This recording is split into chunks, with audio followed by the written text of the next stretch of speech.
Hey guys, this is Rahul and today's I will discuss about current affair series. देखिए ये हमारा current affair series का second part है।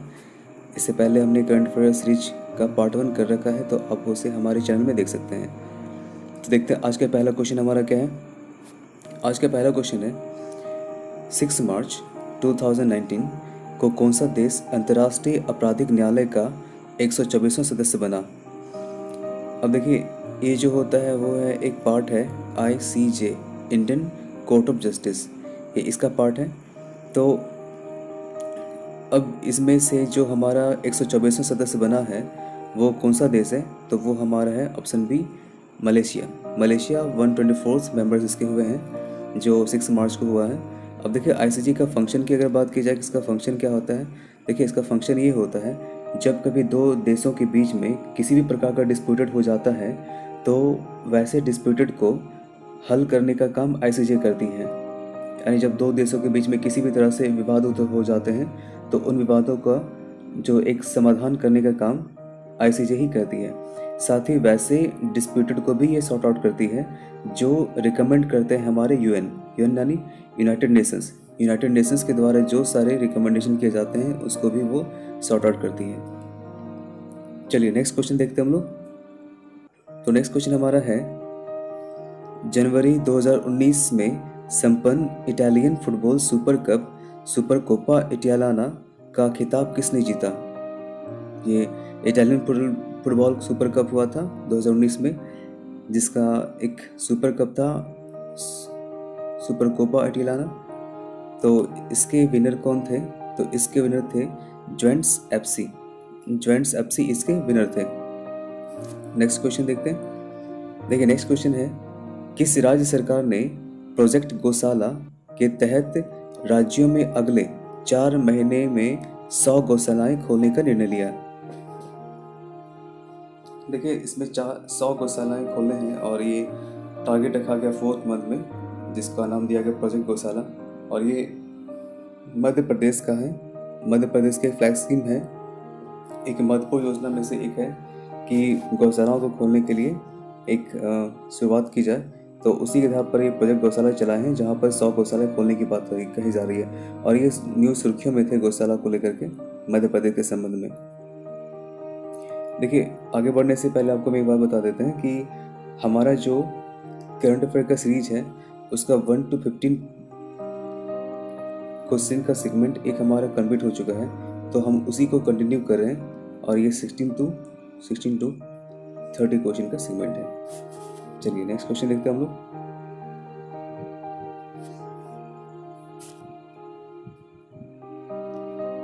देखिए next question है UAE ने दिसंबर 2018 में किस शहर में अपना दूतावास फिर से खोला। संयुक्त राज्य अमीरात बोलते हैं इसे। तो इसने फिर से अपना दूतावास यानी एम्बेसी खोल लिया। वो कौन सा शहर है। UAE ने दिसंबर 2018 में से किस शहर में अपना दूतावास फिर से खोला है, तो वो है दमिश्क आपको पता होना चाहिए सीरिया की राजधानी है, जहाँ पर आपको पता होगा सीरिया एक इस्लामिक स्टेट था जिस प्रकार से कब्जा वाला शहर हो चुका था, देश हो चुका था। तो जाहिर सी बात है बहुत सी परेशानियाँ हुई, जिसकी वजह से कई सारे देशों ने अपने दूतावास को वापस बुला लिया, जिसमें से UAE भी शामिल है। बट अभी कुछ इस स्थिरता की वजह से UAE ने फिर से स्टार्ट किया है कि वहाँ पे अपना दूतावास खोलें, एक एम्बेसी खोलें। चलिए देखते हैं आज का क्वेश्चन क्या है। तो आज का क्वेश्चन है जनवरी 2019 में विश्व के दूसरे और भारत के पहले सबसे युवा ग्रैंड मास्टर कौन बने।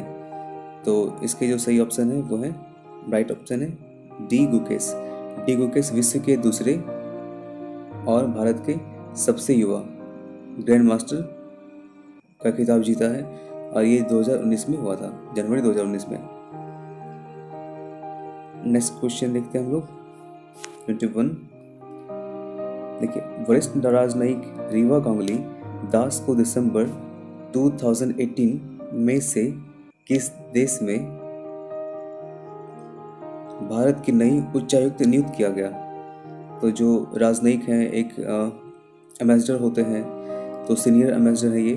और रीवा गांगुली दास किस देश की उच्चायुक्त यानी एम्बेसडर नियुक्त किया गया। तो ये जो है वो है हमारे बांग्लादेश। तो इसका राइट ऑप्शन क्या होगा? बांग्लादेश। चलिए दोस्तों, नेक्स्ट क्वेश्चन देखते हैं हम लोग।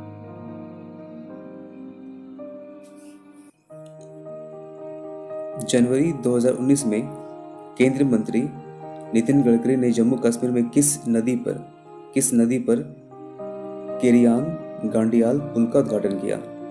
केरियाल गांडियाल पुल का उद्घाटन किया, ये किस नदी पर है? तो ये याद रखिएगा, ये आपकी रावी नदी पर है। तो इसका ऑप्शन राइट क्या हो जाएगा? सही ऑप्शन क्या होगा? C number.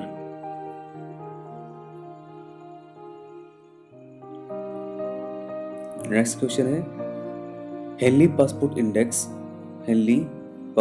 इंडेक्स 2019 के अनुसार भारत का विश्व में कौन सा स्थान है?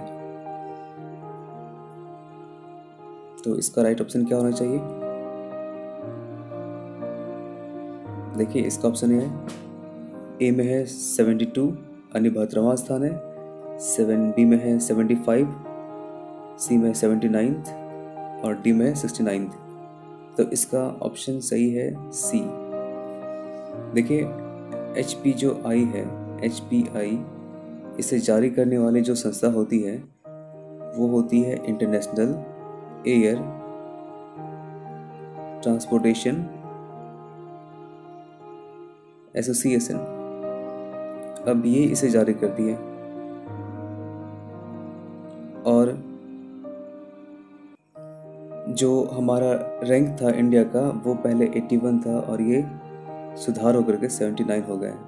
अगर पहले नंबर की बात करी जाए तो सिंगापुर है, सिंगापुर पहले नंबर पे है।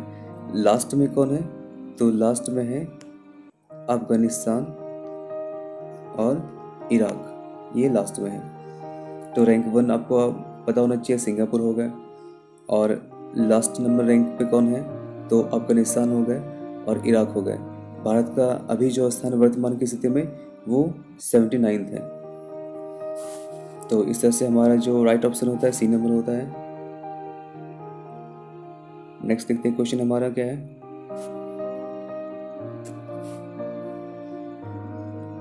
प्रसिद्ध लेखिका कृष्णा सोबती को किस वर्ष का प्रतिष्ठित ज्ञानपीठ पुरस्कार से सम्मानित किया गया है? तो देखिए, ज्ञानपीठ पुरस्कार जो हमारे साहित्य के क्षेत्र में दिए जाते हैं और जो कृष्णा सोबती हैं उन्हें ज्ञानपीठ का पुरस्कार कब मिला? तो वो जो ईयर है वो राइट ऑप्शन हो जाता है डी, यानी 2017 है जब उन्हें ज्ञानपीठ पुरस्कार से सम्मानित किया गया था। नेक्स्ट क्वेश्चन देखते हैं। रक्षा मंत्रालय ने एक नया फ्लैक्स स्कीम स्टार्ट किया जिसके तहत जो भी सारे हमारे डिसेबल आर्मीज हो गए हैं उन्हें प्रत्येक मंथ 18,000 देने का वो ऐलान किया है, एक प्रकार से घोषणा की हुई है। तो ऐसे में अगर देखा जाए कि इसका राइट ऑप्शन क्या होना चाहिए, तो डी होना चाहिए। क्वेश्चन पढ़ लेते हैं एक बार। रक्षा मंत्रालय की घोषणा के अनुसार शारीरिक रूप से अक्षम यानी डिसेबल पूर्व सैनिकों और उनके परिवारों को प्रति माह कम से कम कितने हजार रुपए पेंशन दी जाएगी? तो ये कितने हो जाएंगे? 18,000। तो राइट ऑप्शन हमारा डी नंबर होगा। नेक्स्ट देखते हैं। विश्व के सबसे वृद्ध व्यक्ति मसाजो नोनाका किस देश से संबंधित है? देखिए, इसके बारे में एक बात बता देते हैं कि जो लाइफ स्पैन होती है, लाइफ स्पैन अगर एवरेज की बात की जाए तो जापान के लोगों की 80 से 85 वर्ष होते हैं। इसका अर्थ क्या है कि वहाँ के जो लोग का जीवन प्रत्याशा यानी कितना वर्षों तक वो जिंदा रहते हैं, तो उनका जो एवरेज है यानी 80 से 85 उम्र वहाँ पे आराम से लोग रहते हैं, जिंदा रहते हैं। तो जाहिर सी बात है सबसे अधिक उम्र रहने वाले भी जापान के ही होंगे। तो उस आधार पर जो मसाओ नोनाका हैं वो भी आपके जापान के ही हैं। तो सबसे वृद्ध व्यक्ति हैं वो है जापान के। तो इसका राइट ऑप्शन होगा option number A. Next question चलते हैं। किस देश ने 7 दिसंबर था 2018 में मनी लॉन्ड्रिंग कार्रवाई के तहत गोल्डन वीज़ा योजना को निलंबित कर दिया। देखिए, गोल्डन वीज़ा के बारे में जान लीजिए क्या होता है। गोल्डन वीज़ा होता है, ब्रिटेन में एक ऐसा नियम बनाया गया कि जो कम से कम 2.5 मिलियन डॉलर को इन्वेस्ट करेंगे, उन्हें वहाँ पर वीज़ा दी जाएगी। तो उनको खास तरीके से वीज़ा दी जाएगी और कुछ सुविधाओं के साथ दी जाएगी। तो कई सारे लोगों ने क्या किया, जितने सारे ब्लैक मनी थे, वो ब्लैक मनी को वाइट करने के लिए लंदन में इन्वेस्ट करने के शुरू कर दिए गए। तो ये जब बाद में पता चला तो ब्रिटेन वाले गवर्नमेंट ने इसे निलंबित कर दिया। तो वो कब किया गया था, तो वह आपके 2018 में, और वो डेट था 7 दिसंबर 2018। इस टाइम उसे समाप्त कर दी गई। और एक बात इसमें देख लीजिएगा, मनी लॉन्ड्रिंग क्या होती है। तो मनी लॉन्ड्रिंग होती है एक ऐसा तरीका जिसमें लोग अपने ब्लैक मनी को वाइट मनी में कर देते हैं, तो उसे बोलते हैं मनी लॉन्ड्रिंग। तो ब्लैक मनी तो बहुत से तरीके हैं करने के हैं, ये तो सभी को पता होंगे। जैसे कि अगर आप करप्शन के तहत घूस ले रहे हैं, ज़्यादा घूस ले रहे हो, आपकी इनकम कम है और आप ज़्यादा इनकम कर रहे हैं, तो वैसे कंडीशन में कहा था वो ब्लैक मनी हो जा रही है। अब वो ब्लैक मनी को आप कहीं जगह इन्वेस्ट कर दोगे तो उसके बाद जो आपकी अर्निंग होगी वो सारी अर्निंग एक वाइट मनी कहलाएगी। तो इस प्रकार से जो होती है इसे कहते हैं मनी लॉन्ड्रिंग। देखते हैं आज का क्वेश्चन क्या है। मिस यूनिवर्स 2018 प्रतियोगिता कहाँ आयोजित की गई थी। तो ये प्रतियोगिता कहाँ हुई थी 2018 में मिस यूनिवर्स की, तो वो आपका जो देश है वो है थाईलैंड। तो इसका सही ऑप्शन होता है थाईलैंड। अब देखिए, जो इस समय मिस यूनिवर्स बनी थी वो थी कैटरीना ग्रे उस समय मिस यूनिवर्स बनी और ये फिलीपींस की थी। तो वो जो विनर थी वो है फिलीपींस की कैटरीना ग्रे। नेक्स्ट क्वेश्चन देखते हैं।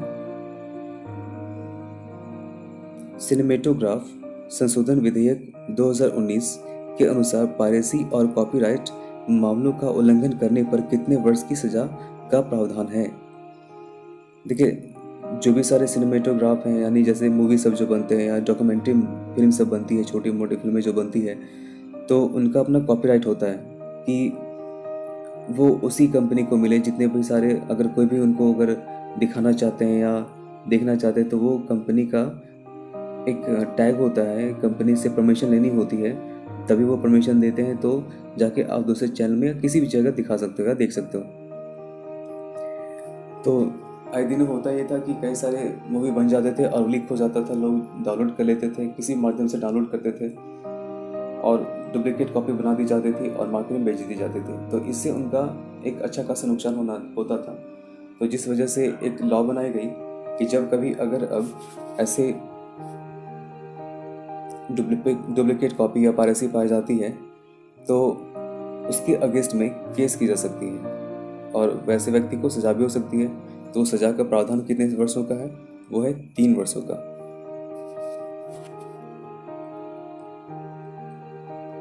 नेक्स्ट आज लास्ट का क्वेश्चन देखते हैं हमारा क्या है। निम्न में से ताइवान के नए प्रधानमंत्री कौन है।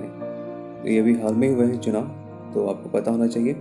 तो वो कौन है, सू सेंग चांग ताइवान के नए प्रधानमंत्री नियुक्त हुए हैं, चुने गए हैं सभी। तो दोस्तों, आज हमारे ये करंट अफेयर का सीरीज 15 क्वेश्चन का था जो हम लोगों ने कंप्लीट किया। इससे पहले आप हमारे 1 to 15 जो हमारे सीरीज हैं फर्स्ट पार्ट, तो आप उसे देख सकते हैं। उसका लिंक हम इस डिस्क्रिप्शन बॉक्स में दे देते हैं। तो thanks for watching and subscribe for this channel for new updates. तो आप लोग चैनल को सब्सक्राइब करना मत भूलिएगा, ताकि आपको हमेशा जो भी सारे इसमें अपडेट्स आते रहेंगे हमारे चैनल में, वो सारे अपडेट्स आपको आसानी पूर्वक मिल जाएं और आप उन्हें पहले देख पाओ। Thanks for watching again.